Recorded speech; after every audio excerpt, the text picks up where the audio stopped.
Party కార్యకర్తలకు అదే విధంగా నాయకులకు అండగా ఉండే విధంగా అదే విధంగా ప్రజా సమస్యలు కూడా పరిష్కరించే పనిలో భాగంగా ఈరోజు పుంగనూరు పట్టణానికి రావడం జరిగింది.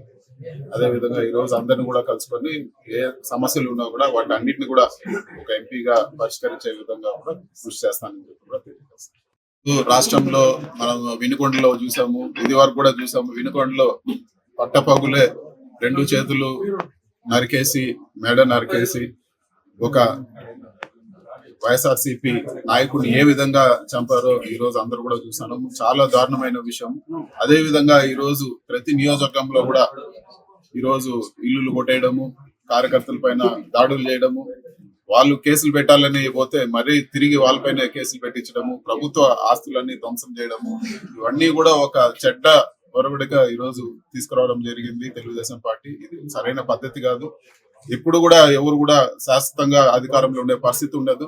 కానీ ఇలాంటి వాటికి బీజం వేస్తే రేపు పరిస్థితులు దారుణంగా మళ్ళీ ఈ ఫ్యాక్షన్ గొడవలు మళ్ళీ ఒకప్పుడు ఆంధ్రప్రదేశ్ లో ఎంత ఘోరంగా ఉన్నిందో ఫ్యాక్షన్ గొడవలు ఇవన్నీ కూడా ఆ విధంగా దారితీసే పరిస్థితులు ఉన్నాయి. ఇలాంటివన్నీ లేకుండా కూడా శాంతియుతంగా ఈ రోజు పరిపాలన జరపాలని చెప్పి కూడా నేను తెలుగుదేశం పార్టీని నేను కోరుతా ఉన్నాను.